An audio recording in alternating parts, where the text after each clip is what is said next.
Buenos días, hermanos. Gloria a Dios por sus vidas. Quiero pedirles que nos pongamos de pie un momento y que me acompañen con su Biblia.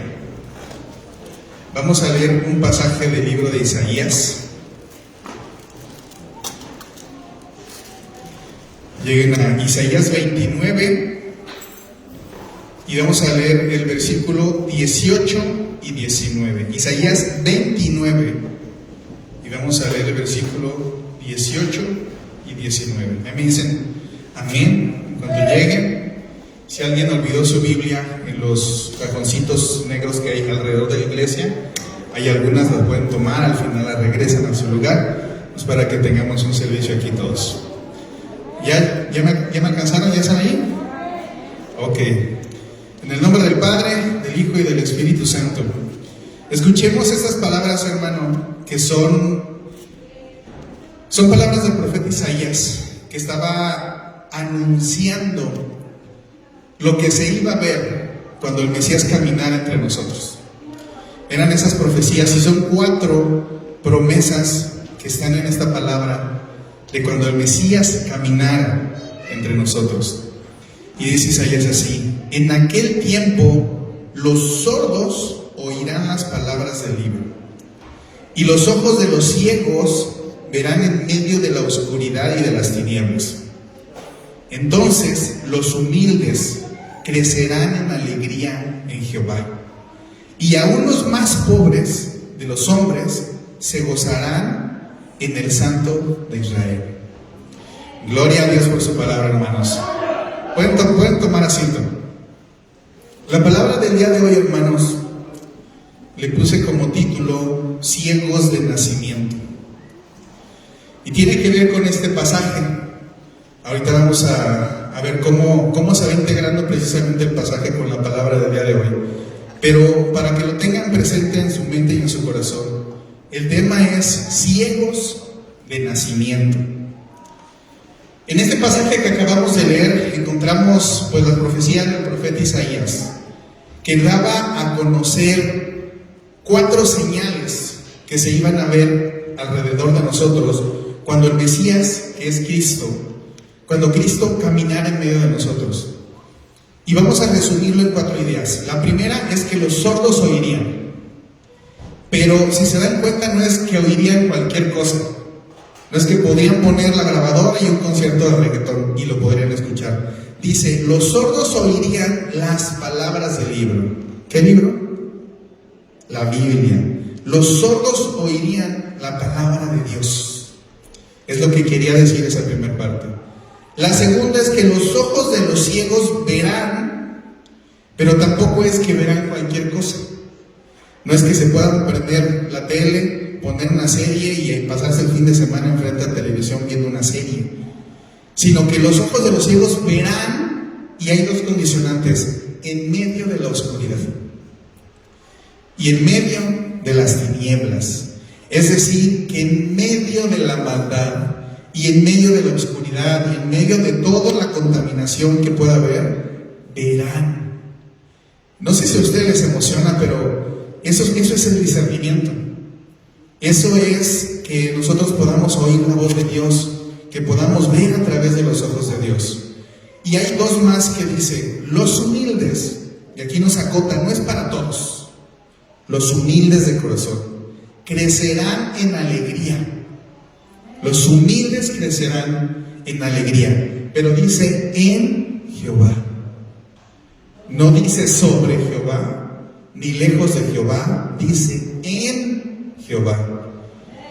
Y la última es que dice que aún los más pobres, es decir, aún los que más necesitados, los que más angustia puede haber en su vida, aún ellos se gozarán en el Santo de Israel. Imagínense a los que nos va bien, a los que no tenemos necesidad, a los que somos bendecidos por parte de Dios, a los que tenemos un trabajo, a los que tenemos una familia, a los que tenemos un techo. Si ellos, siendo los más pobres, van a poder gozarse en la presencia del Señor, ¿cuánto más nos gozaríamos nosotros, hermanos? Son esas 4 señales que el profeta Isaías marca 700 años antes de que Cristo naciera. ¿Y ustedes creen que se haya cumplido? ¿Qué creen? Habla de en los tiempos del Mesías. ¿Estamos viviendo en los tiempos del Mesías o no? ¿Sí? ¿Ustedes creen que nuestro Dios es un Dios vivo? ¿Creen que Cristo vino? ¿Creen que Cristo murió por nosotros? ¿Creen que resucitó? Entonces estamos viviendo en los tiempos del Mesías. Son los tiempos del Mesías. No es que ya haya muerto y se haya ido. Fue al reino de Dios, pero nos dejó el Espíritu Santo. Y siguen siendo sus tiempos. No es el tiempo en el que regresará y reinará por 1000 años, como dice su palabra en Apocalipsis. Pero siguen siendo, seguimos viviendo en los tiempos del Señor. Ahora, a manera de introducción del tema, quiero platicarles que he visto 2 videos diferentes que me han generado una emoción, una sensación de querer llorar, pero llorar de alegría. Uno fue de unos pequeñitos que de nacimiento tenían un problema auditivo que no les permitía escuchar. Es decir, bebés que nacían y no habían podido escuchar la voz de su mamá, la voz de su papá, el latido de su corazón, que no lo habían podido escuchar porque nacieron con esa diferencia. Y estos videos, seguramente algunos los han visto, son de las redes sociales, en donde les hacen un estudio, detectan que su problema se puede corregir con un aparato auditivo y que les ponen el aparato auditivo, y el video es cuando pasa eso, cuando les ponen el aparato auditivo y su mamá les dice: hola, mi amor. No sé si lo han visto, pero la cara de los niños cuando escuchan eso y voltean a ver a su mamá, y hay una conexión en que están viendo a los ojos de la mamá y están escuchando la voz de ella, y todos lloran. Yo lloré. Me genera una sensación de gozo esos videos en que dices: ¿cómo es posible que algo tan sutil como la voz de tu mamá, la voz de tu papá, no la percibas? Y que de la noche a la mañana, porque le hacen un botoncito así, algo que te pusieron en el oído, entonces conoces la voz de tu mamá. Y todos en el video lloran. El médico llora, la mamá llora, el bebé llora, todos lloran. Ese es uno. Y otro que vi tiempo después, que es algo similar. No sé cuántos sepan lo que es el daltonismo. Es una afección de la vista, en donde no percibes ciertas gamas de colores. El rojo y el verde se confunden, se pueden ver gris, y hay escalas, ¿no? Hay quienes es muy leve la afectación y hay quienes es muy grave, que incluso pueden llegar a ver en blanco y negro. Imagínense el mundo en blanco y negro. No poder ver los colores del atardecer, no poder salir al campo y ver la gama de colores que nos ofrece, desde el verde del pasto, las flores en una gama increíble de colores. Bueno, pues hay niños que nacen también con daltonismo y que desde pequeños no pueden apreciar la grandeza que vemos alrededor. Y a estos me tocó ver un video de unos ya niños de comunidad de primaria, ¿sí? 5º, 6º de primaria, en donde todo el salón se junta el maestro con los niños y le hacen un regalo a un compañero de clase que es daltónico, que él no distinguía entre el rojo y el verde. Se organiza el salón, le compran unos lentes especiales, porque ya los hay, que permiten hacer una difracción diferente de la luz y que les permite apreciar esa gama de colores. Le compran unos lentes y se los regalan en el salón de clase.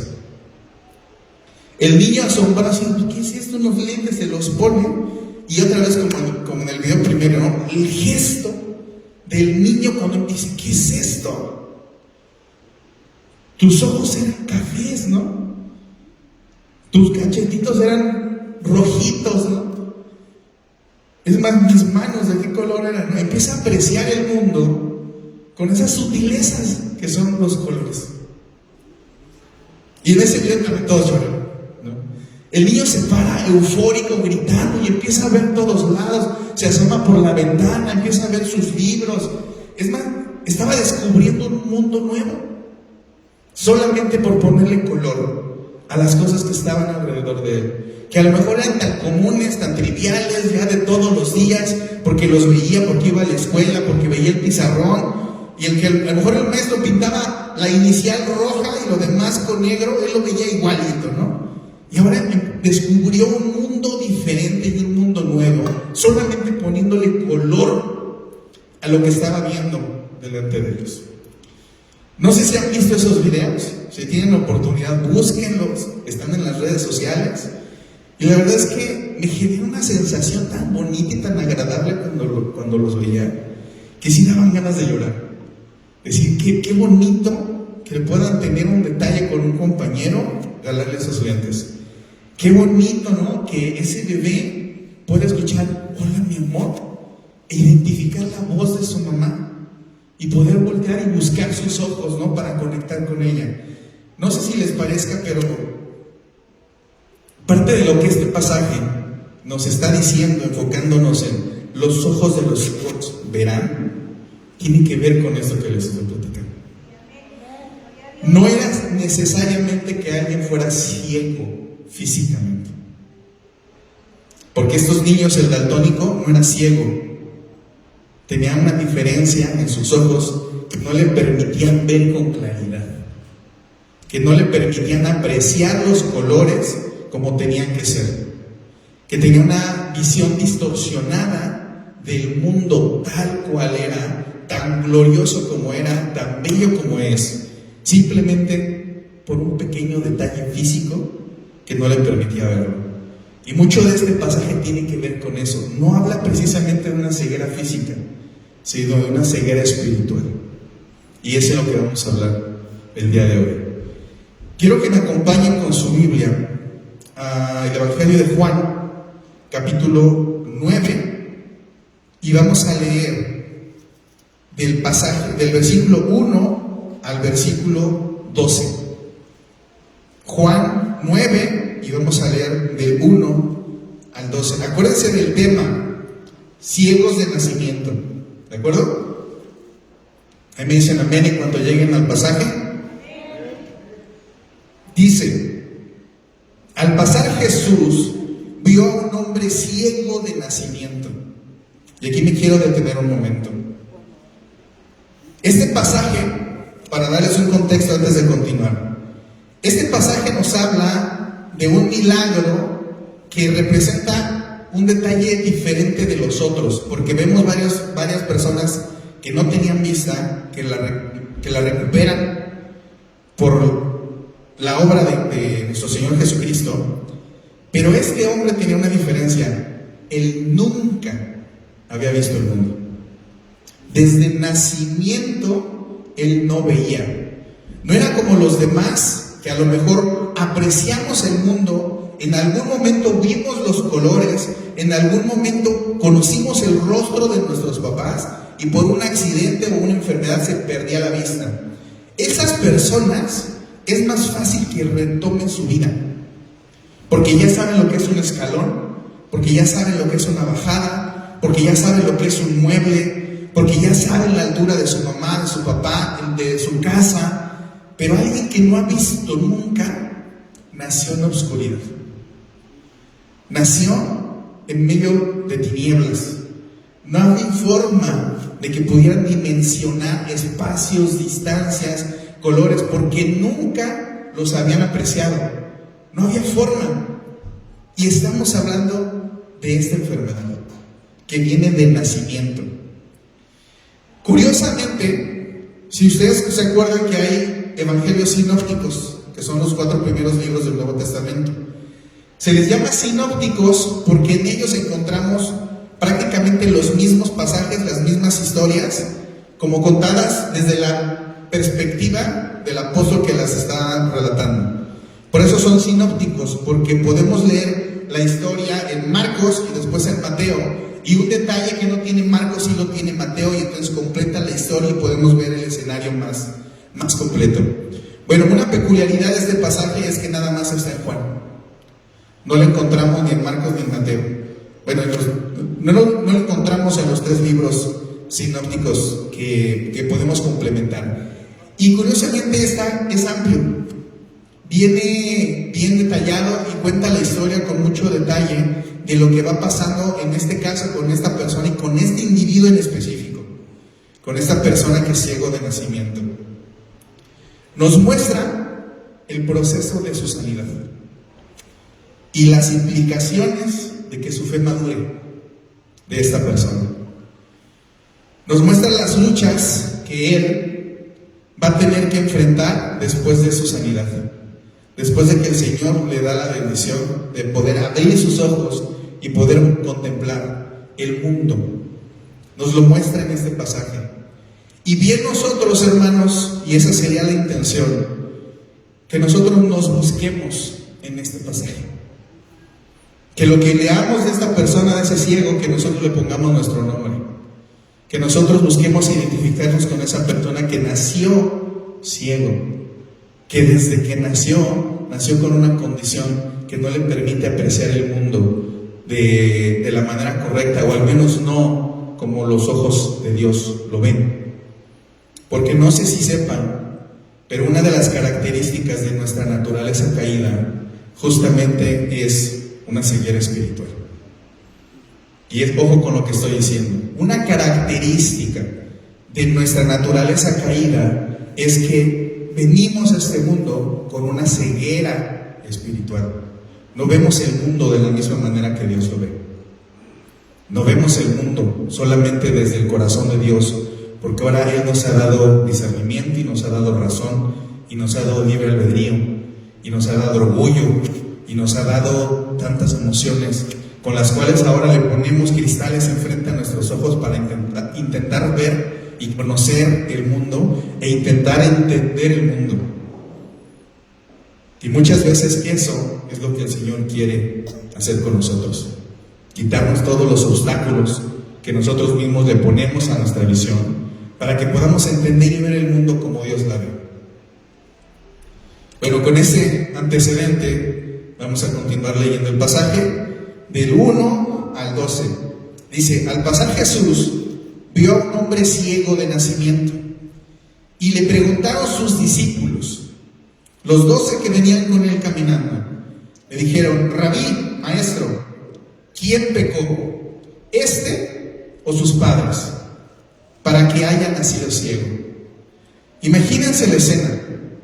Sus apóstoles, los discípulos del Señor, le estaban preguntando: ¿quién pecó, él o sus padres? E imagínense al ciego escuchándolos, diciendo: soy culpable de lo que me pasa. Están diciendo que merezco lo que me está pasando, que hay un pecado detrás que me tiene en esta condición. Traten de imaginarse un poquito esa escena. Jesús les responde y les dice: no es que pecó ni sus padres, sino para que las obras de Dios se manifiesten en él. Ahorita nos vamos a regresar a este pasaje, pero hay varias enseñanzas espirituales en este estudio que tenemos que escudriñar.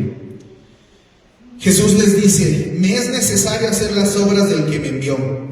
Entre tanto, el día dura, la noche viene, cuando nadie puede trabajar. Entre tanto que estoy en el mundo, luz soy del mundo. Dicho esto, escupió en la tierra. ¿Lo escucharon bien? Jesús escupió en la tierra e hizo lodo con su saliva y untó con el lodo los ojos del ciego y le dijo: ve a lavarte en el estanque de Siloé. En algunas Biblias viene de paréntesis que la traducción de Siloé es enviado. Evitamos saber por qué especifica en esa parte.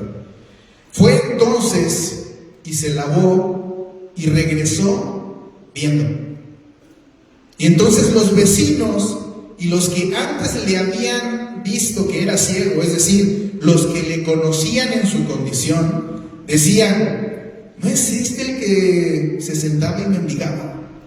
¿No es este el que se sentaba, mendigaba, que estiraba la mano, que nadie daba un peso por él? Unos decían: él es. Otros: a él se parece. Pero él decía: yo soy ese que se sentaba y mendigaba. Y le dijeron: ¿cómo te fueron abiertos los ojos?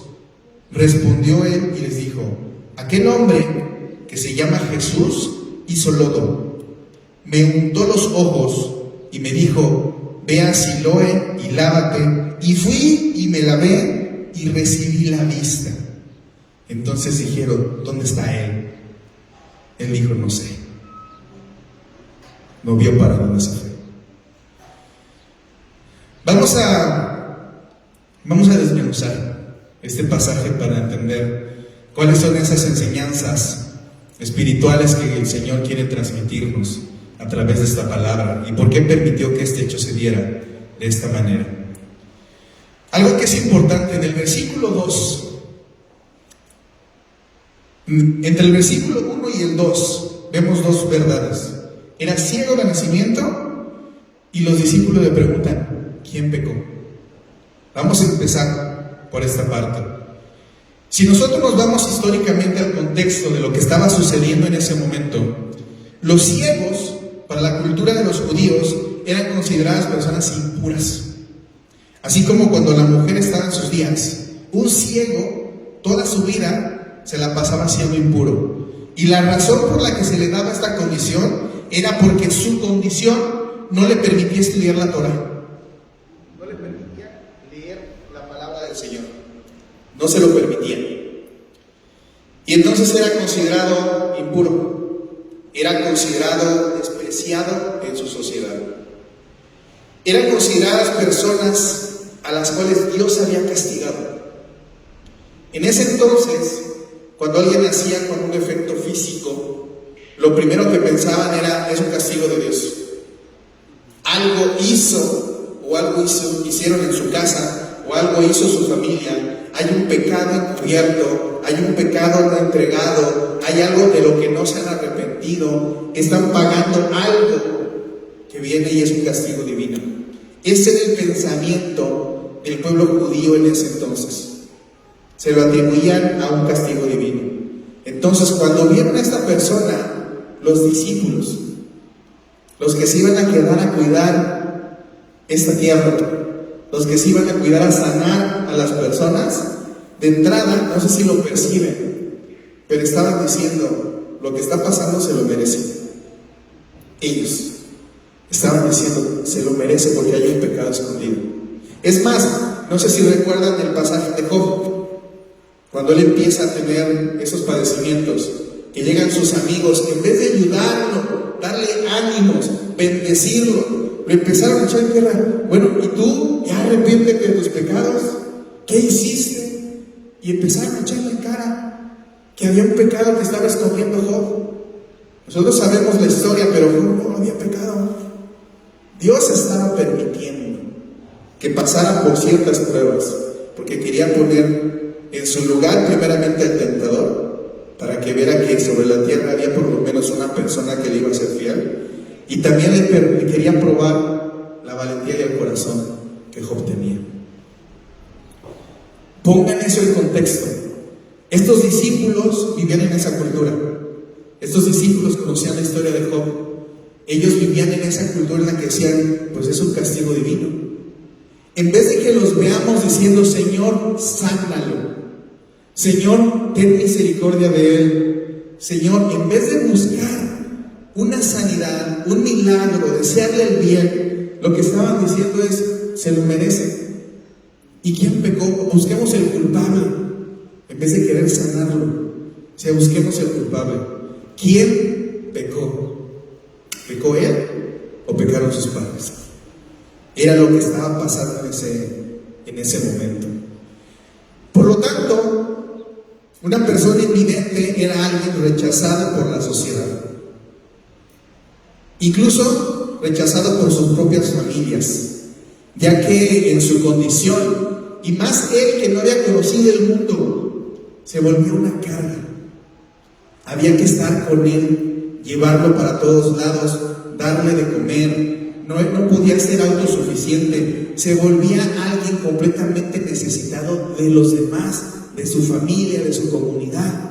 Era alguien que estaba necesitado porque su condición no le permitía conocer, andar por el mundo, vivir en el mundo, no le permitía tener ese conocimiento. Si juntamos todo esto, eran personas que terminaban en la calle mendigando. Ese era su destino. Ese era su destino de las personas ciegas. Y más si era de nacimiento. Terminar en la calle mendigando para poder llevar algún alimento a su boca. Esta ceguera era diferente porque era de nacimiento. No era como la de alguien que aprendió de alguna manera a moverse en el mundo y después con esta información ya en su mente y en su corazón pudiera nuevamente andar. ¿Qué nos recuerda esto, hermanos?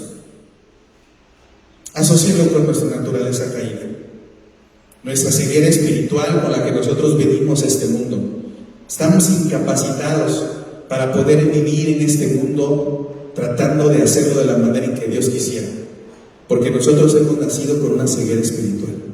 Necesitamos liberar nuestra mente y liberar nuestro corazón de todas las vendas que podamos llegar a tener, de todas las cadenas que estamos arrastrando, para intentar apreciar el mundo de la manera en que Dios lo ve, para empezar a ver los colores del atardecer, para empezar a ver las nubes cómo se pintan y en ellas alabar al Señor.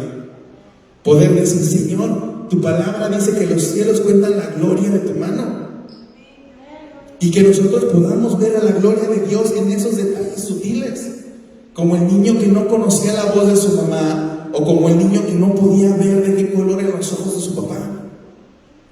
Aunque estuvieran allí, no lo podían apreciar porque había vendas que le permitían, que le entorpecían, que le obstaculizaban poder ver con claridad. Este pasaje, hermanos, es un pasaje más espiritual en todo lo que está pasando, y lo vamos a ir viendo. Para que podamos entender un poquito más qué significa una ceguera espiritual, es cuando nosotros no podemos ver a Dios. Cuando se nos dificulta ver a Dios incluso en los detalles pequeños, en los detalles sublimes. Hace poco tuve una conversación con una persona que me decía: a veces me cuesta trabajo como ver a Dios y quisiera verlo. Y en alguna ocasión me pasa de que me recuesto, me quedo dormido en el sillón y veo que alguien de mi familia ya que me pone una cobija encima. Y uno de mis hermanos se me pone una almohada y entonces la recargo y descanso más confortable. Y de repente digo: ay, Señor, quejándome, y estoy viendo que alrededor de mí tú me estás mandando personas que me aman y me cuidan. Y a veces no podemos ni siquiera ver a Dios en esos pequeños detalles. Y eso, hermanos, eso es una ceguera espiritual. Si nosotros intentamos leer su palabra y el sueño nos gana, si nosotros escudriñamos una palabra pero no hay comprensión, no hay entendimiento, no encontramos algo de valor atrás de las palabras que estamos leyendo, es porque hay algo en nuestra mente, con nuestro corazón, que nos está impidiendo ver, escuchar la palabra de Dios. Eso es la ceguera espiritual, cuando no hay entendimiento, incluso cuando no hay fe. Cuando no hay fe, cuando hay muchas dudas, eso es porque tenemos todavía una batalla con nuestra ceguera espiritual. Muchas veces decimos: veo la mano de Dios, la veo cuidándome en esta situación, y a la siguiente semana decimos: Señor, ¿por qué no me das pruebas? El Señor solamente dice: ¿cuántas necesitas? ¿Cuántas te van a ser suficientes? Tú no estás buscando una prueba, tú estás buscando un pretexto, porque pruebas te las he dado y te las doy todos los días. Mi misericordia es nueva cada mañana para contigo. Pero muchas personas tenemos a veces esas dudas o cargamos con esa falta de fe y nos pasamos buscando que al día siguiente me vuelva a dar otra prueba, y que al día siguiente me vuelva a dar otra prueba, y que al día siguiente me vuelva a dar otra prueba, y entonces ahora sí me rindo a ti, ahora sí te sirvo, ahora sí me entrego, ahora sí lo suelto. Y cada día nos pasamos buscando, alargando, aferrándonos nosotros a esa ceguera que el Señor nos pide que la dejemos a un lado. La palabra dice que para todos aquellos que cuando leen su palabra les parece locura, es porque tienen una ceguera espiritual. Cuando leen su palabra y les parece locura, es porque hay una ceguera espiritual. Cuando lees sobre Dios y su santidad y tú dices: no creo que Dios sea tan perfecto, eso es una ceguera espiritual. No quieres ver al Dios verdadero que te está diciendo: yo soy santo y exijo que en mi casa haya santidad. Si eso te parece locura, hermano, hoy hay algo que tienes que entregar al Señor, porque sigue habiendo una venda que no te permite ni a tu mente o a tu corazón dejar ver a Dios realmente como Dios es. Porque si tú lo buscas en la Biblia, eso es lo que dice. Ese es nuestro Dios y nos pide que seamos santos, que le busquemos con amor, que le busquemos con humildad. Pero eso es justamente la ceguera espiritual. Cuando no vemos valor detrás de su palabra. No sé si les ha pasado, hermanos, pero estamos viviendo en una época, en esta generación, en donde la ceguera espiritual es el más grande problema de nuestra generación. Hay una ceguera espiritual tan grande en los jóvenes, incluso en los niños, ya no se diga en los adultos. Hay mucha ceguera espiritual, en donde todos nos creemos sabios en nuestro propio entendimiento, pero despreciamos la sabiduría de Dios. Eso es ceguera espiritual. Cuando nosotros nos sentimos más sabios que Dios, eso es ceguera espiritual. Cuando nosotros no vemos el valor de su palabra, cuando nosotros no apreciamos los consejos de su boca, cuando nosotros desestimamos lo santo y lo hacemos trivial, eso es ceguera espiritual. Y eso, hermanos, si no lo atendemos, si no se lo entregamos al Señor, nos llevan a perderle el temor a Dios. Nos llevan a perderle el temor a Dios. Vamos solamente a los dos primeros versículos. En el versículo 3, hermanos, viene una respuesta de parte de Jesús. Jesús les dice: no se trata de que haya pecado en él. No se trata de que sus padres hayan pecado. Acuérdense que hay un pasaje en Éxodo en donde Moisés les estaba diciendo que el Señor se acuerda de la iniquidad de sus hijos y que la va a seguir hasta la tercera o cuarta generación. Ellos sabían ese pasaje. Ellos lo conocían y sabían que en efecto Dios va siguiendo la iniquidad. No sé si se han dado cuenta, hermanos, pero muchas veces hay familias que repiten los mismos errores de siempre. Hay una historia de abandono y la siguiente generación tiene una historia de abandono. Y la siguiente generación tiene una historia de abandono. Hay una historia de violencia y la siguiente generación vive una historia de violencia. Y la siguiente generación vive una historia de violencia. Pero si alguna vez les tocas: oye, entrégale al Señor tu vida para que Él te libre de las cadenas que vienes cargando, muchas veces dicen: no, ¿cuál? Hay un pasaje, hermanos, en donde Jesús está hablando con los fariseos y les dice: la verdad los hará libre. ¿Recuerdan la respuesta de los fariseos? Le dicen: ¿verdad? Somos descendientes de Moisés, nosotros somos libres. ¿Se les olvidaron los 500 años en Egipto? ¿Se les olvidaron los 70 años en Babilonia? Para ellos eran libres porque no estuvieron presos en ese momento. Pero el Señor les estaba diciendo: la verdad te hará libre. Es triste, hermanos, ver cómo generación tras generación arrastramos los mismos problemas. Mujeres solteras, abandonadas, dejadas, y la siguiente generación buscan a alguien que a la primera las va a dejar, las va a abandonar, y pareciera que lo vamos buscando. No nos damos cuenta, hermanos, y esa es una de las características de la ceguera espiritual, que nosotros creemos que no estamos ciegos. A mí me pasó en alguna ocasión que yo no usaba lentes y yo creía que veía bien. No fue hasta que un día nos hicieron me invitaron a hacer un estudio, y yo pues vamos, yo veo bien. Y viendo el estudio, veía los primeros, que estaba el letrerito, ¿no? Con letras grandes, medianas a chiquitas. Pasaron antes que yo, y veían hasta las chiquitas. Yo decía: ¿qué es eso? Yo veo puntos, ¿no? Y eso nos pasa a todos, hermanos. Hasta que no nos ponen unas gafas enfrente, no nos damos cuenta que no vemos bien. Y eso, hermanos, es la ceguera espiritual. Hasta que no dejamos que la palabra del Señor nos confronte, hasta que no le hacemos caso a sus consejos, y hasta que no lo vemos con amor y con valor de que es un Padre que me está hablando porque me ama y me quiere corregir y quiere dirigir mi vida de una manera que le agrade. y de una manera que me conduzca a mí por el camino seguro. Hasta entonces no vemos que no vemos. Les pongo ese ejemplo, a lo mejor es trivial, pero no sé si les ha pasado. Con los niños a veces pasa. Ven bien, y el día que les haces un examen, resulta que las últimas 3 filas ni las veían. Y pobrecitos sufriendo en la escuela porque no veían las letras del pizarrón, ¿no? Lo que el maestro estaba escribiendo. No era un problema del niño, no era un problema del maestro, era simplemente que hacía falta ponerse, hacerse el examen, reflejarse con la palabra del Señor. ¿Qué es lo que me está diciendo? ¿Lo estoy cumpliendo? ¿Lo estoy haciendo? ¿Estoy santificando mi vida? ¿Estoy apartando las cosas que sé que al Señor no le agradan? ¿O las sigo preservando? Porque creo que mi propia sabiduría es más grande que la sabiduría de Dios. Eso, hermanos, es una ceguera espiritual. La respuesta del Señor nos deja ver algo que a veces nosotros no entendemos. Jesús les responde: es para que la obra de Dios se manifieste en él. ¿Cuántas veces nosotros nos quejamos de las pruebas en las que el Señor nos pone? ¿Cuántas veces nosotros le echamos la culpa a Satanás? Le echamos la culpa al enemigo, le echamos la culpa a no sé cuántas cosas. Y muchas veces lo que quiere el Señor es que su gracia se manifieste en nosotros. Hermanos, no sé cómo vamos a conocer a un Dios que sane si no nos enfermamos.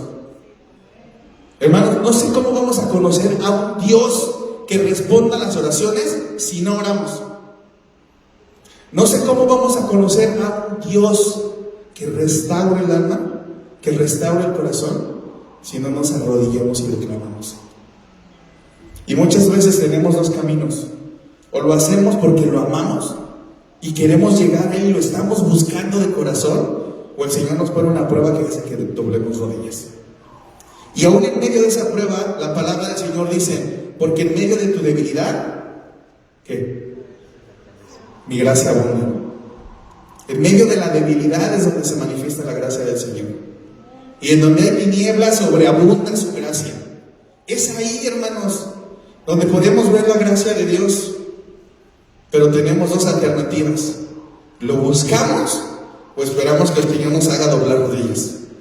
Para que en medio de esa circunstancia, cuando ya lo vemos todo perdido, cuando ya sabemos que no hay ninguna alternativa para poder salir del problema, entonces sí, nuestro corazón se abre, le rogamos, a veces hasta nos peleamos con Él, y le decimos: Señor, si estás ahí, ayúdame, quiero verte. Y el Señor responde. Pero creo que es más grato que estando bien lo busquemos, y no hasta que el Señor nos haga doblar rodillas, para que tengamos que buscarlo como la última alternativa que tenemos para poder salir de donde estamos. Es claro que los discípulos no ven el mundo igual que Jesús. Ellos estaban echándole la culpa y estaban buscando un culpable cuando le preguntaron a Jesús. Y el Señor les dijo: no, es para que mi gracia, la gloria de Dios, se manifieste en su vida. Porque si Él no hubiera estado ciego de nacimiento, no hubiera podido yo hoy estar parado aquí enfrente de Él y acercarme y sanarlo. Porque Él tiene que conocer a Dios. Porque Dios ya lo seleccionó, ya lo eligió. Acuérdense que este ciego somos cada uno de nosotros. Porque el Señor ya nos eligió. Porque el Señor conoce nuestra condición. Sabe la ceguera que tenemos, sabe las cosas que no vemos del mundo. Sabe a lo que nos seguimos aferrando, y aún así nos eligió. Y dijo: y aún en medio de esa tormenta, de esa tiniebla, de esa oscuridad en la que tú estás, ya estoy yo aquí. Y la palabra dice que los ciegos verán. Y era para que esa palabra se pudiera cumplir. Analiza nuevamente los problemas y las situaciones en las que pasas en la vida y busca a Dios en ellas. En vez de preguntar: ¿por qué me pasa esto, Señor?, cambia la pregunta: Señor, ¿para qué? ¿Qué quieres que aprenda de esto? ¿Qué lección hay en medio de esto? ¿Qué voy a conocer de ti hoy? ¿De qué manera me vas a hablar en medio de esta situación? Con eso se quita la ceguera espiritual. La Biblia, hermano, nos enseña que desde que Adán y Eva fueron expulsados del Edén, todo cambió. La muerte se hizo real, la enfermedad se hizo real, el sufrimiento se hizo real. Ahora forman parte de nosotros, de este mundo, es parte de nuestra naturaleza. Y entonces el hecho de que exista muerte, enfermedad, que existan problemas, no necesariamente es porque vengamos cargando un pecado, no es porque estemos ocultando algo, es porque nos tocó vivir aquí en este mundo. Venimos cargando esa naturaleza caída por los errores que se tuvieron en el pasado y que hoy nos hacen a nosotros nacer con una ceguera espiritual. El problema es que muchas veces seguimos creyendo que vemos bien, seguimos creyendo que nuestro juicio, nuestra razón es más alta y más grande que la misma de Dios. También es importante saber que hay pecados y hay conductas que nosotros tenemos hoy en día que tienen una consecuencia. No necesariamente son pecados, son consecuencias también a veces las que arrastramos. Les voy a poner un par de ejemplos. Aquel que fuma y lo hace con regularidad, no es difícil pensar que llegue un cáncer de pulmón. No es difícil pensar. Es normal. Uno mismo se lo está haciendo. Y de repente les llega y ¿qué pasó? ¿Por qué, Señor?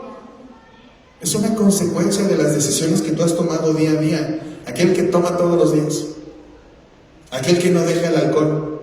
La cirrosis es una consecuencia natural, daño hepático, pero esa es una consecuencia, no es un castigo divino, no es algo que hayamos hecho, no es un castigo que Dios nos esté dando, no es una prueba que el Señor nos esté poniendo, es una consecuencia de las decisiones que estamos tomando. Y todo eso, hermanos, los discípulos ni por aquí. Ellos solamente buscaron quién fue el culpable. ¿Quién es el que estaba pecando en ese momento? Acuérdense de Job, sus amigos también le echaron la culpa. A nosotros se nos olvida, hermanos, que su poder se perfecciona en nuestras debilidades.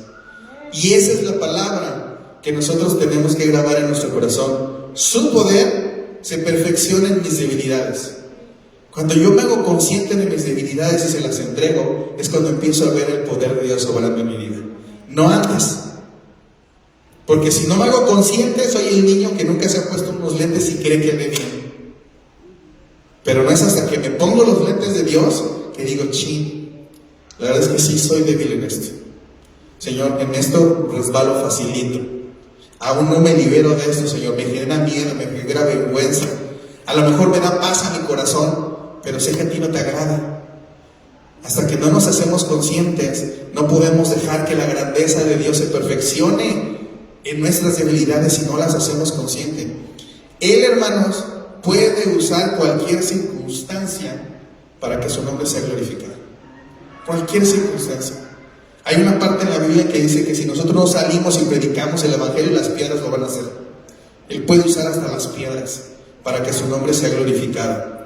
Nosotros somos los que no comprendemos realmente la grandeza de Dios. Y a veces necesitamos que llegue la enfermedad para que podamos conocer a un Dios que sana. A veces necesitamos, hermanos, que nos lleguen problemas financieros para poder conocer a Dios que provee. A veces, hermanos, necesitamos que haya un distanciamiento familiar o una herida o una traición para que podamos conocer al Dios que restaura los corazones. Creo que hay dos caminos, uno fácil y uno difícil, en el cual el Señor nos quiere llevar. Y en su palabra, hermanos, cuando habla del camino estrecho, no sé si lo recuerdan ese pasaje en la Biblia, que dice, hay dos caminos. Hay uno ancho y angosto por el que todos quieren ir porque la vida es fácil, pero no conduce a donde está Dios. Y hay un camino estrecho que se hace más difícil porque no todos van a pasar por allí. Solamente aquellos que sean humildes en su corazón, que se hagan conscientes realmente de sus debilidades y se las entreguen al Señor. Ahí es cuando nosotros podemos realmente ver la gracia de Dios obrando en nuestras vidas. En el versículos 6 y 7, versículos 6 y 7, los voy a leer para que vayamos con el contexto. Dice, dicho esto, escupió en tierra e hizo lodo con la saliva y untó con el lodo los ojos del ciego. Y le dijo, ve a lavarte en el estanque de Siloé. Fue entonces y se lavó y regresó viendo.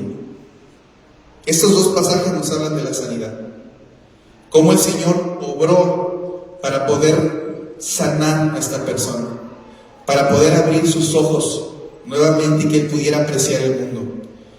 Lo primero que es importante que entendamos es, el Señor escupió en el suelo. Esa es una realidad, lo dice su palabra. Pero pónganse un momento en los zapatos del ciego. Ese sonido que produce el escupir, ¿qué creen que le producía al ciego? Si la gente cuando lo veía sucio, tirado, estirando la mano que pasaba, ese era un gesto que los judíos tenían para cuando algo les repugnaba, escupían. Él conocía ese sonido. Él sabía que ese sonido era que alguien le estaba haciendo el gesto de desagrado. Y el Señor lo hizo, pero no como un gesto de desagrado, porque el Señor nos va a confrontar con lo mismo que nos hace daño. El Señor nos lo va a poner enfrente para que le cambiemos la connotación. Para que si antes eso que alguien me dice me lastimaba, me lo va a volver a decir. Para que cuando yo lo escuche, ya no me lastime. Cuando yo lo escuche y ya no me lastime, quiere decir que sanó. Si en tu matrimonio, hermano, de repente tu esposa te dice algo que te duele y te lastima y no sabes por qué, es porque algo te está recordando. A tu mamá, a tu papá, alguna mala historia del pasado, pero si no sabes por qué esas palabras te lastiman y hacen que tus emociones se desborden, ese es el efecto de que el ciego estaba escuchando un escupitaje. Me están odiando, es lo que pensaba él cuando escuchaba ese sonido, pero el Señor lo usó y lo usó para sanarlo. ¿Y saben qué va a pasar con ese ciego cuando escuche ese sonido? ¿Le va a recordar que lo odiaba? No, ¿verdad? Va a recordar, después de que escuché eso, recuperé la vista. Después de que escuché eso, el Señor me rescató. Después de que escuché eso, el Señor me sanó. Después de que escuché eso, mis ojos fueron abiertos. Y eso que un día lastimaba, ahora va a ser un apapacho al corazón. Y eso pasa con las heridas que tenemos. Si nosotros contamos una historia del pasado y nos vuelve a enojar, nos vuelve a frustrar, nos vuelve a poner los pelos de punta y nos vuelve a deprimir, es porque no lo hemos sanado. Porque nos vuelve a desbordar las emociones. Pero si lo que escuchamos ahora nos da paz, ya sanamos. Si lo que escuchamos ahora ya nos da gozo y nos acerca a Dios y nos da esa necesidad de agradecerle, es porque ya sanamos. El Señor no lo hace por cualquier cosa. Él escupe. Y lo segundo es que Él forma barro. Con esa saliva y con la tierra que había en el suelo, Él hace barro. No sé ustedes si les recuerda, pero es una manera, creo que muy sutil y bonita, de que el Señor nos recuerda que somos polvo. Que somos polvo y que Él es el alfarero. Él hizo barro. Él hizo barro con esa tierra. Y le estaba diciendo, yo soy el alfarero. Y con este barro, así como en Génesis Dios hizo del barro una persona y le dio vida, yo hoy con este barro le cambio todo el significado a tu dolor. Le cambio todo el significado a lo que antes te hacía sentirte mal.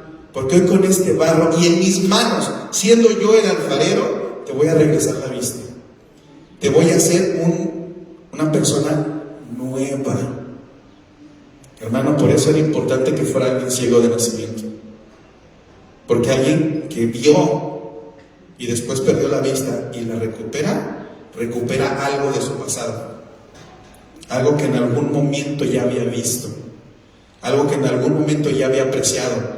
Pero aquel que no había visto nada desde el nacimiento, cuando abre los ojos, es un mundo nuevo delante de él.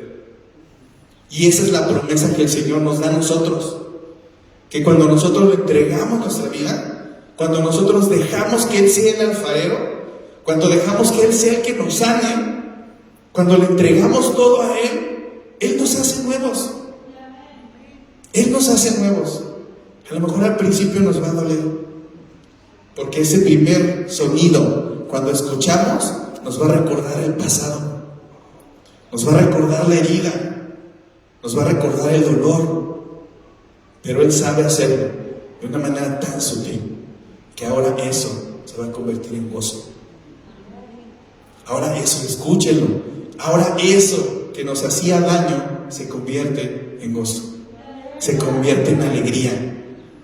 Pero tenemos que dejar al Señor que obre, tenemos que dejar que trabaje, tenemos que entregarle nuestras debilidades, tenemos que ceder y dejar que Él escupa al lado de nosotros, y aunque nos duele ese momento, dejemos que el proceso siga, que haga barro y que nos transforme en sus manos como buen alfarero. Pero tenemos que entender algo. Este milagro no lo hizo la saliva, este milagro no lo hizo el barro, y es más, este milagro no lo hizo el agua con el cual fue Él a lavarse. Este milagro viene de Dios. No es la saliva, no es el barro, no es el agua, es Dios el que hace los milagros. Tenemos que ser conscientes de eso. A Él le dio una vida nueva. Con ese simple acto le dio una vida nueva. Abrió sus ojos, pudo ver la luz, el cielo, los atardeceres, los colores del pasto, de las flores. Pudo ver ese ruido que en algún momento escuchaba. Pues ya ve que son pájaros que vuelan y son libres en el cielo. Todos esos detalles Él no los conocía. Le dio una vida nueva. Y eso hace el Señor con cada uno de nosotros cuando nosotros le damos obediencia a su palabra. Porque déjenme puntualizar algo de este pasaje. El Señor escupe, el Señor hace barro, el Señor se lo unta en sus ojos y después le dice: ve y enjuágate. Él ahí tenía que tomar una decisión. ¿Creía o no creía? Ciego de nacimiento, ¿quién le iba a garantizar que podía ver? Él tenía que tomar la decisión. ¿Creía o no creía? O eres Dios o no eres Dios. O eres Dios o no eres Dios. Y Él dijo: eres Dios, y voy a creer. Y fue obediente a la instrucción que le dio. Fue a donde tenía que estar, ciego de nacimiento. ¿Cómo le hizo para llegar? Hablan en los escritos que no están en la Biblia, históricos, de que ese estanque al que lo estaba mandando tenía que pasar 150 metros más o menos de donde estaba para que pudiera llegar hasta él, ciego de nacimiento. ¿Cuánto no le podía haber pasado en el camino? ¿Con cuánto miedo no pudo haber caminado? ¿Con cuánta incertidumbre no pudo haber caminado? Con el corazón diciendo: ¿será verdad o no? ¿O me vas a volver a lastimar cuando vea que no es cierto? Pero él decidió creer. Y él decidió ser obediente a la instrucción simple y sencilla que el Señor le estaba dando: ve y enjuágate. Esto, no sé si les parezca como a mí, pero cuando yo lo leí, me recordó la historia de Naamán, aquel centurión que buscó a Elías, que quería ser sano de lepra, que Elías parecía que le hizo un desprecio porque no lo recibe, que sale nada más su aprendiz y le dice: dice el profeta Elías que vayas al Jordán, te sumerjas por 7 veces y después de que te sumerjas en el agua del Jordán serás sano. Nosotros sabemos la grandeza y la gloria de Dios. Si Él lo piensa, sucede. Si Él lo pronuncia sus palabras, sucede. Si Él quiere que pase, pasa. Pero Dios es interesante la manera en que habla con nosotros. Él quiere ver obediencia. Y a Naamán le dijo: ve y métete al río. Y Naamán todavía le dice: ¿por qué el Jordán si en mi tierra hay agua más bonita que la del Jordán? Porque es obediencia lo que quiero. En esa que a ti no te parece la más digna, en esa quiero que te metas, y te metas 7 veces. No una, no 2, no 3, 7 veces. Cuando sus asistentes lo confrontan y le dicen: Señor, Eres un centurión grande en el ejército. Si tú dices, haz, se hace. Y esta es una instrucción sencilla. ¿Por qué no la haces? ¿Por qué no crees? Y haz lo que el Señor te está pidiendo. Y obtén tu sanidad. Lo convencen. Va, se sumerge 7 veces y gana su sanidad. Con este ciego pasa exactamente lo mismo. El Señor le dice, ahora ve hasta ese lugar. Tú busca los recursos, tú busca la manera. Llega a ese lugar. Límpiate y tu vista regresará. Y él toma la decisión de ser obediente a la palabra del Señor. Va hasta ese lugar, se lava y apenas se quita el lodo, sus ojos se abren y él puede ver.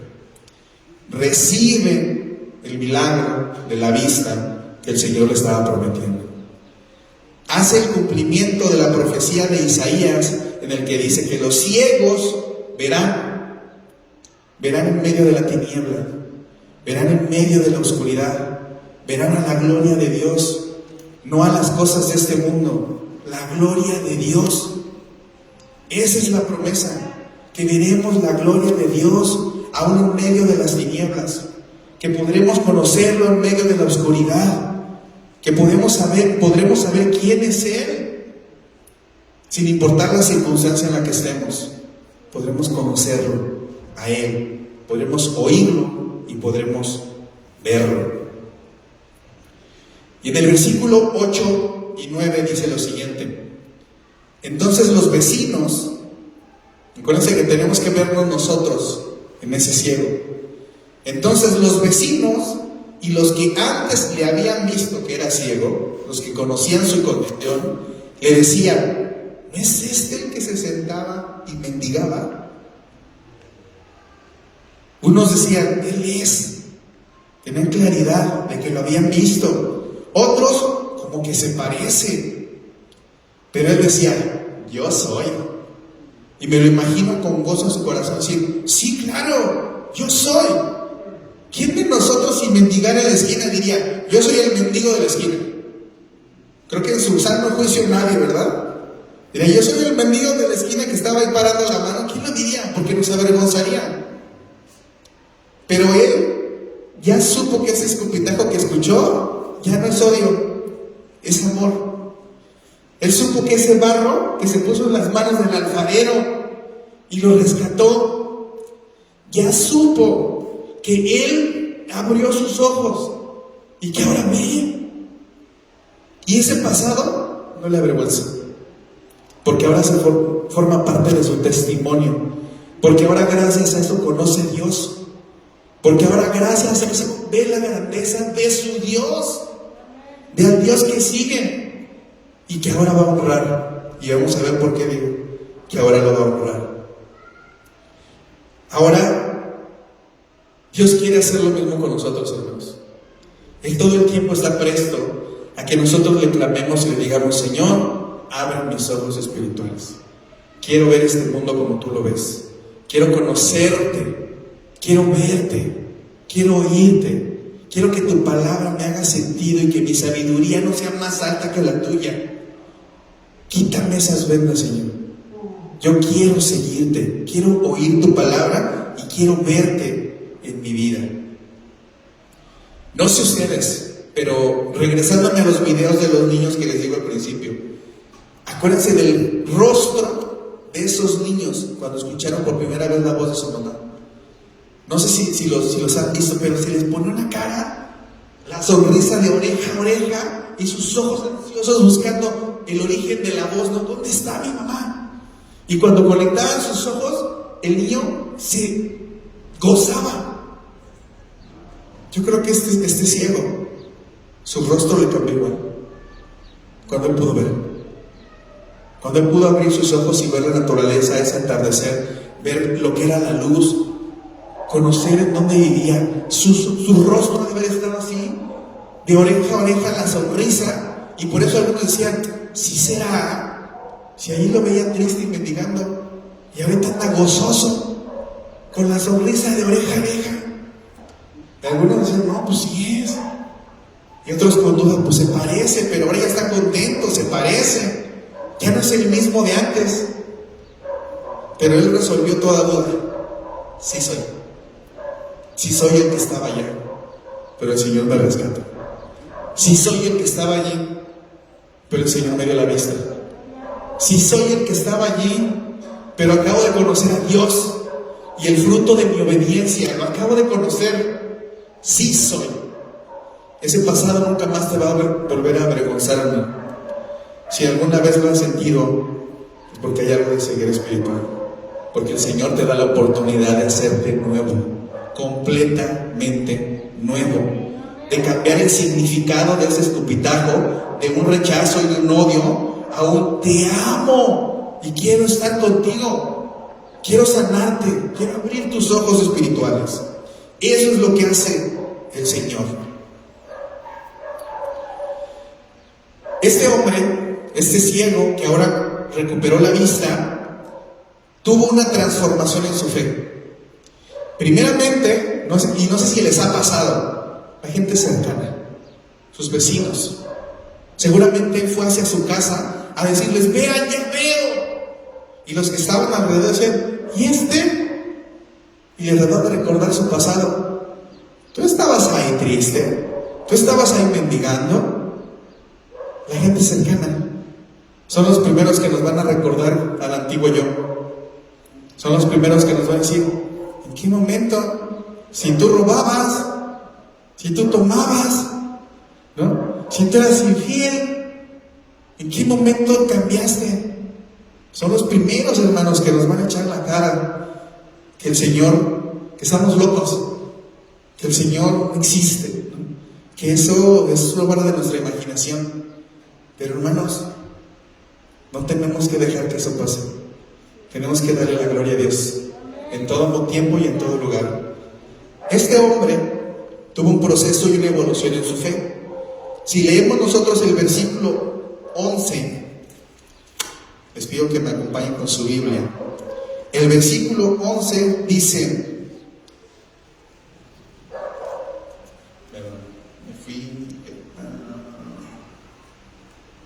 respondió él y dijo, aquel hombre que se llama Jesús hizo lodo.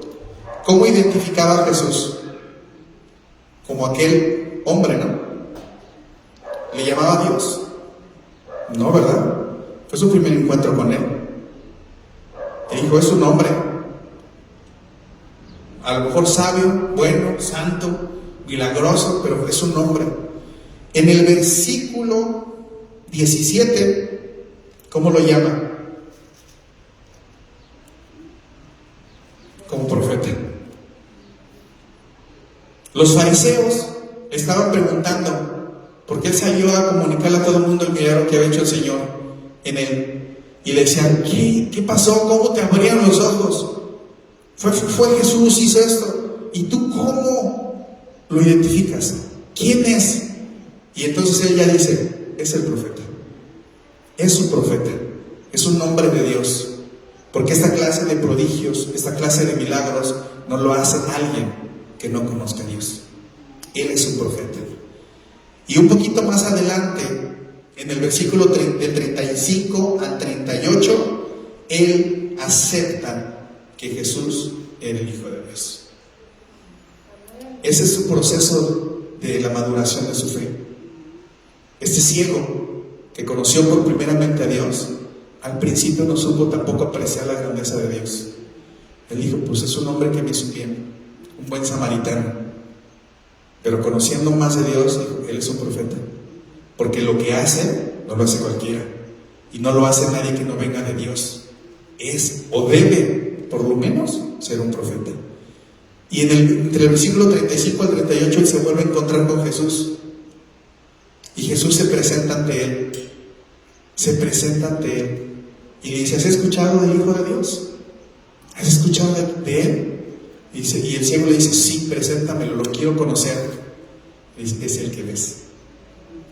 ¿Cómo le podía decir el Señor si no revolviéndole la vista? Es al que estás viendo. ¿Cómo le podía hacer el Señor sin sanarlo antes? Sin haberlo confrontado con eso que le lastimaba. para que pudiera ser sanado y que sus ojos pudieran ser abiertos y decirle: ahora me puedes ver, ahora me puedes ver. Y entonces le dice: Señor, reconozco que tú eres el Hijo de Dios. Todos, hermanos, a veces pasamos por ese proceso de maduración de nuestra fe. A veces dudamos de quién es Dios. Y a veces llegan a haber personas buenas a nuestro alrededor que se nos acercan, que nos dan un abrazo, que nos dan una palabra, que nos confortan, que nos ayudan, que nos extienden la mano. Y a veces es Dios hablando y usando a esas personas, acercándose a nosotros a través de otras personas que se dejan usar por el Señor. Pero llega un momento en que se nos va a parar enfrente y que nos va a decir: yo soy el Hijo de Dios y sé que tú me ves. Y eso es lo que tendríamos que buscar, hermanos, que cuando ese tiempo llegue, el Señor pueda decir: yo sé que tú me ves, yo sé que tú me ves porque te he sanado, yo sé que tú me ves porque me has entregado tus debilidades, yo sé que tú me ves porque te has dejado moldear por el alfarero, yo sé que tú me ves. No sé ustedes, pero me da hasta calofrío pensar que el Señor venga y que me pueda decir: yo sé que tú me ves. Eso sería poder decir: terminé la carrera, gracias, Señor, porque me permitiste llegar al fin de la carrera. Y puedes decir: yo sé que tú me ves, yo sé que tú me conoces y por consecuencia yo te conozco. Y esa tendría que ser una de las grandes metas que tendríamos que tener nosotros en la vida, para que le demos sentido a la vida, hermanos, para que podamos ver al Señor aún en medio de la oscuridad, para que podamos realmente salir de esa ceguera espiritual. Les decía al principio que la ceguera espiritual es uno de los más grandes males que tenemos en la actualidad. Hay una gran ceguera espiritual en el mundo. La gente está peleada con Dios, está peleada con la idea de Dios. Y si nos podemos saber en la historia, la muerte de Jesús fue a causa de la ceguera espiritual. La muerte de Jesús fue a causa de la ceguera espiritual. El holocausto de Hitler peleando con los judíos fue a causa de una ceguera espiritual. Las cruzadas fue a causa de una ceguera espiritual, de hombres que creían seguir la voz de Dios, pero que lo único que seguían era su propio orgullo. Todos esos errores que ha habido en la historia, todas esas matanzas, toda la esclavitud, todas las innumerables atrocidades que pasan, son a causa de la ceguera espiritual. El hambre en el mundo es causa de la ceguera espiritual, porque recursos hay, hermanos, para que todos pudiéramos comer. Pero hay una gran ceguera espiritual en donde el Señor nos manda a compartir con los demás de lo que Él nos ha bendecido. Hay una gran ceguera espiritual. Los abusos sexuales, todos los abusos hacia los niños, los asesinatos, el aborto, la homosexualidad, todo lo que vemos mal en el mundo es causado por una ceguera espiritual. Es causado por una ceguera espiritual. Es causado porque no le damos a Dios el valor que merece, porque no le creemos, porque solamente queremos seguir lo que nos conviene y lo que nos gusta, pero donde ya nos confronta, donde ya nos duele, entonces mejor no. Eso es una ceguera espiritual, hermanos. Tenemos que darle al Señor todo. No nada más dejar que escupa, que trate de salvar o sanar nuestras heridas. No nada más dejar que ponga el barro en nuestros ojos, sino cuando nos diga ven, ir. Tenemos que darle todo al Señor para que realmente pueda obrar Él en nuestras vidas. Nuestra complicidad, hermanos, con todo lo que no le agrada al Señor es ceguera espiritual. Si nosotros nos sentimos cómodos con algo que sabemos que al Señor no le agrada, es por una ceguera espiritual. Si nosotros seguimos teniendo conductas que sabemos que al Señor no le agrada y nos sentimos cómodas con ello, es por ceguera espiritual. Tenemos que hacerla a un lado y tenemos que darle todo al Señor para que realmente esa ceguera espiritual se pueda ir. Él la pueda quitar y no sigamos siendo presa del Dios de este mundo. En 2 Corintios 4 habla el apóstol Pablo diciendo que el Dios de este mundo es Satanás y que Él es el que controla y Él es el que cega nuestros ojos y Él es el que nos pone esas barreras para que no escuchemos la palabra de Dios, para que no veamos a Dios, para que no queramos rendirnos a Dios. Y entonces terminamos dándonos cuenta que aún cuando nosotros decidimos no hacer algo, no dejar algo, estamos dándole el derecho y la autoridad al que gobierna en esta tierra. Y eso es real, hermanos. El mundo espiritual es real. Satanás es real. Él sigue obrando en esta vida. Él sigue obrando en este mundo. Él sigue obrando en este reino. Y nosotros somos los que le tenemos que cerrar el camino. Y haciendo solamente de la mano del Señor. Dejemos que el Señor haga la transformación completa en nosotros, hermanos. Vamos a ponernos de pie para que cerremos esta palabra orando, hermanos. No sé, hermanos, en alguna ocasión ustedes han puesto en su boca